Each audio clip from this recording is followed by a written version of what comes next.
En la historia del ser humano, siempre han existido relatos sobre seres que nos visitan desde otros planetas, viajeros espaciales.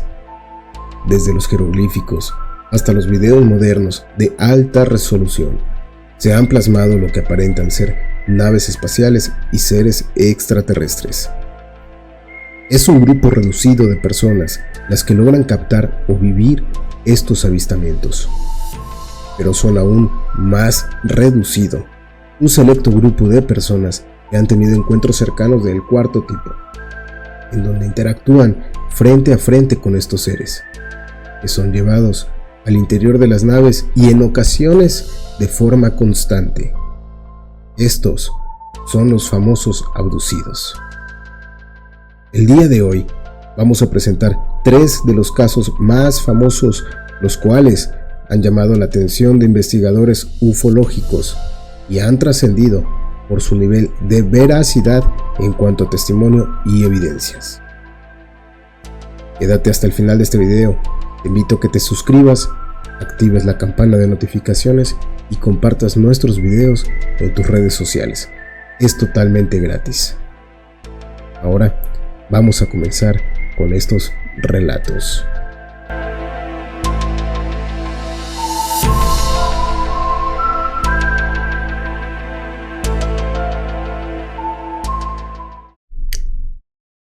Caso Betty y Barney Hill. Ocurrió una noche de septiembre de 1961. Un matrimonio interracial regresaba en coche a su casa en Portsmouth, New Hampshire, tras unas vacaciones en Canadá. Conducían por una carretera solitaria, cuando vieron algo que cambiaría para siempre sus vidas y el imaginario colectivo de la ciencia ficción.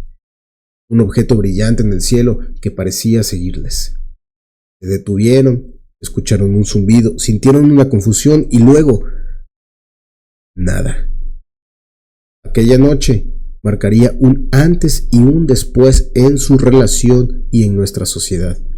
Estaban siendo protagonistas involuntarios de la primera abducción moderna. Barney y Betty Hill no eran personas propensas a la fantasía. Él trabajaba en correos y ella era asistente social. Gente normal, funcional, racional. Y precisamente por eso, su testimonio captó la atención de muchos. Porque lo que narraron bajo hipnosis, semanas después, una sesión que estremeció incluso al doctor que la conducía, parecía sacado de una película. Humanoides grises de profundos ojos, exámenes médicos invasivos, muestras biológicas y un misterioso mapa estelar que Betty aseguró haber visto en la nave.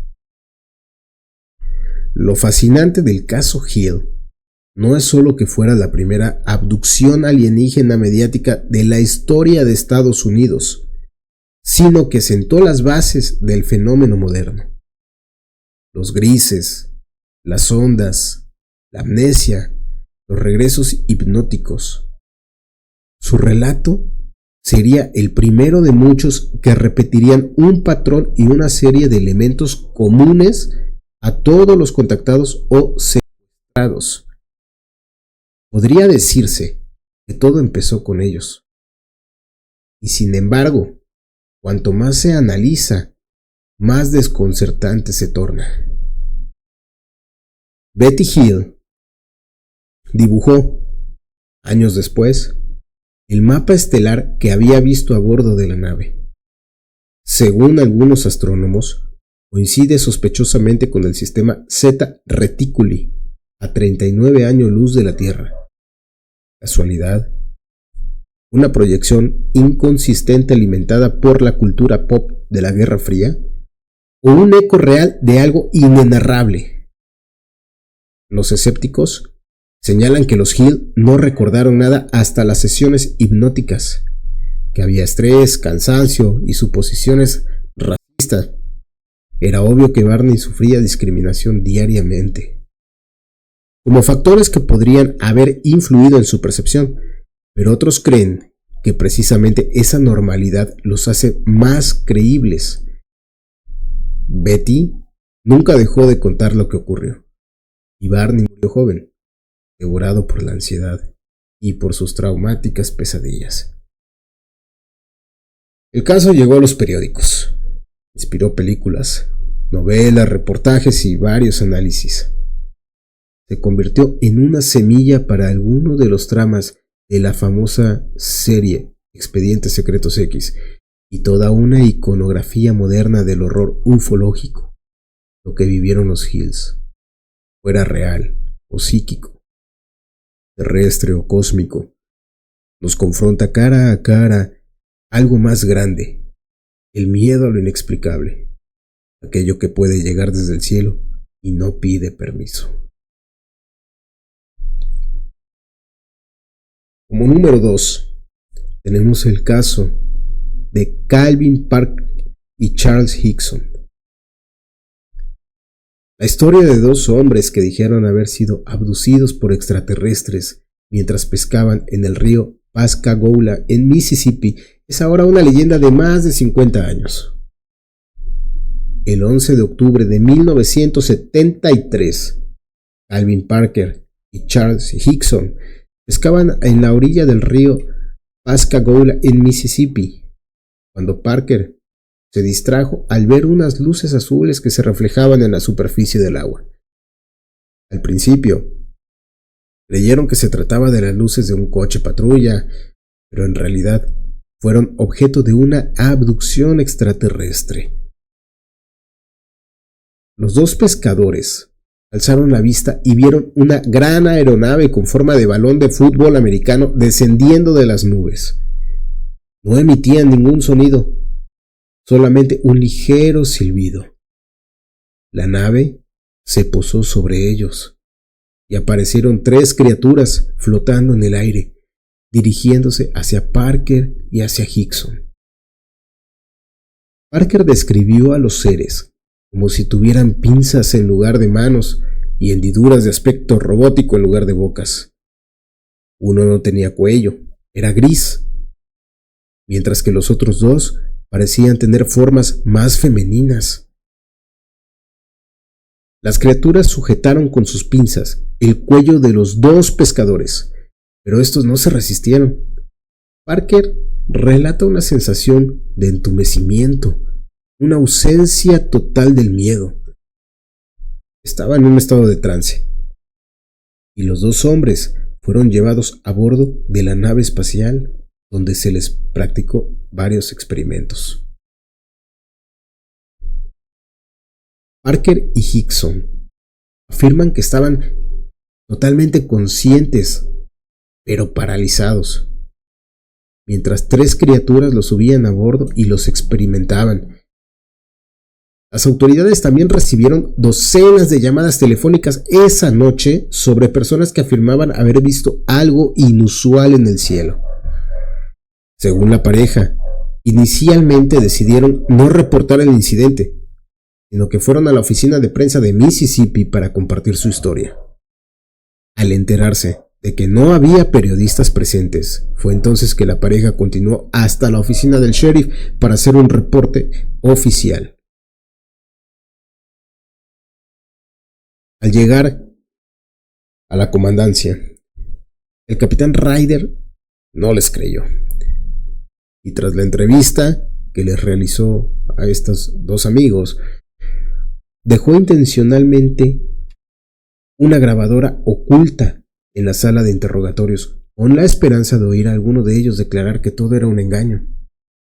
Sin embargo, la conversación entre ambos hombres dio más credibilidad a su afirmación. A grandes rasgos, la conversación fue: Hickson le dijo a Parker: Dios mío, ten piedad. Pensé que ya había pasado suficiente infierno en esta tierra y ahora tengo que pasar por algo así. Pero podrían habernos hecho daño, hijo. Éramos inútiles. Podrían habernos hecho cualquier cosa. Parker respondió: Solo quiero llorar. Ahora mismo, lo malo es que nadie nos va a creer. El capitán Glenn Ryder, luego de escuchar esta grabación, le dijo a la prensa que inicialmente se mostró escéptico y sospechó que era una broma, pero pronto llegó a creer que los hombres eran sinceros. Durante décadas, los dos no hablaron del evento, pero después de que Hickson muriera en 2011, Parker escribió un libro que se publicó en 2018. Desde entonces, otras personas que vivían en el área se han presentado diciendo que ellos también vieron un ovni esa noche. Escríbenos en los comentarios, ¿qué crees tú? Si crees que la historia de estos dos amigos es verídica o todo es un montaje. Y en tercer lugar, tenemos el caso de Travis Walton. Este caso fue tan brutal que inspiró la aterradora y traumática película Fuego en el Cielo, del género de abducciones extraterrestres basadas en hechos reales. El supuesto incidente ocurre el 5 de noviembre de 1975, cerca de Snowflake, Arizona. Walton era un leñador de 22 años que trabajaba con un equipo de leñadores en el Parque Nacional de Sidegraves. Según la historia, esa noche Walton y 6 miembros del equipo, Mike Rogers, Ken Peterson, John Goulet, Steve Pierce, Allen Dallis y Downey Smith, regresaban en una camioneta a sus casas luego de un arduo día de trabajo, cuando se encontraron con una intensa luminosidad que ellos creyeron se trataba de un incendio. Pero al acercarse al objeto, se veía algo parecido a un platillo flotando sobre la tierra a unos 30 metros de altura. El extraño objeto estaba emitiendo un agudo sonido. Travis Walton salió de la camioneta y se acercó a él con curiosidad, esperando que al acercarse el objeto se alejara. Pero este comenzó a moverse, empezó a emitir muchos sonidos, lo cual lo aterrorizó. Cuando estuvo abajo de él, un rayo de luz apareció y de pronto la parte inferior de la nave lo golpeó contra la tierra, dejándolo aparentemente inconsciente. Luego, afirmó haber experimentado una clase de choque eléctrico que lo paralizó. Los otros 6 hombres se espantaron y al ver la escena se alejaron corriendo hacia su camioneta. Posteriormente regresaron únicamente para darse cuenta de que Travis había desaparecido. Aunque sus compañeros informaron del incidente a la policía en el pueblo de Snowflake, Arizona, y relataron el hecho tal y como habían sucedido las cosas, la versión no logró ser lo suficientemente veraz, por lo que la desaparición de Travis fue considerada como un hecho más policial, más que un fenómeno de naturaleza inexplicable, más que una abducción. Las principales hipótesis apuntaban a un homicidio por parte de uno de los leñadores, el cual tenía ya antecedentes penales. La policía buscó a Travis intensamente durante 3 días con una gran partida de perros y helicópteros, pero todo fue en vano, porque fueron incapaces de encontrar cualquier rastro que lo condujera a él. Incluso llegaron a pensar que podría haber sufrido una hipotermia, lo cual era lo más probable. Aunque nada se pudo comprobar con certeza, los 5 días posteriores a la desaparición de Travis Walton fueron un verdadero infierno para el grupo. Acusados de homicidio, juzgados legal y socialmente por toda la nación y con la firme certeza de que la abducción era un fraude para ocultar un crimen, fueron sometidos al detector de mentiras en la Oficina de Seguridad Pública del Estado de Arizona, con el más alto cuidado de administrarlo para tomar la prueba, porque los hombres habían sido acusados de asesinato. El examinador del bolígrafo, altamente calificado, miembro de la Asociación de Bolígrafos del Estado de Arizona, C. Gilson, escribió en su informe que habían dicho la verdad y comentó: "Lo único que les puedo decir es que pasaron la prueba". El compañero de Travis Walton, Mike Rogers, Dijo que mientras les aplicaban la prueba del bolígrafo, si Gilson parecía creerles, después de que ya 3 de los leñadores hubiesen pasado la prueba. Luego, Mike Rogers afirmó que en una conversación con él le dijo de manera no oficial que él creía que habían dicho la verdad. El sheriff Marlin Gillespie, el cual no les creía al principio, los interrogó. No estaba convencido de los resultados. Separó a los amigos en diferentes habitaciones. Estaban totalmente aislados. Les empezó a cuestionar, a hacer las mismas preguntas, pero no encontró ni una sola contradicción. Y en virtud de la solidez de los testimonios cambió de opinión. Y en un periódico estadounidense dijo: estoy seguro de que vieron un ovni. Al 5º día de la desaparición, la familia de Travis recibió una llamada telefónica desde un teléfono público. El interlocutor decía ser Travis Walton. Mike Rogers, el mejor amigo de Travis, no podía creerlo. Partió en su búsqueda de forma inmediata junto con la familia. Travis recuperó la conciencia y se encontraba en un pavimento frío al oeste de Herbert, Arizona.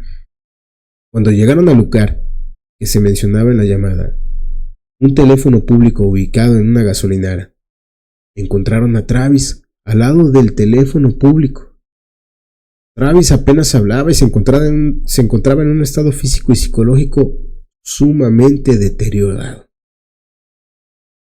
Al día siguiente, la policía y toda la opinión pública tuvieron que retractarse sobre lo ocurrido, y en el caso al menos policial y legalmente, automáticamente fue descartado. Según el relato de Walton de lo que sucedió, después de haber sido golpeado contra la tierra, despertó en un cuarto parecido a un hospital, todo de metal. Estaba tendido de espaldas y fue recuperando la conciencia lentamente, sintiendo mucho dolor de cabeza y en la zona del pecho. Era observado por extrañas criaturas con cabezas calvas, de no más de 1,5 metros. Travis describe a estas criaturas de una apariencia muy blanca, sin cabello, sin pestañas ni cejas, y con cabezas y ojos muy grandes, con narices, bocas y orejas pequeñas. Se puso histérico. Los golpeó alejándolos de él y saltó de la mesa. Pero empezaron a ir hacia él, por lo que agarró un objeto de los que se encontraba allí y los amenazó. Los seres simplemente se dieron la vuelta y dejaron la sala.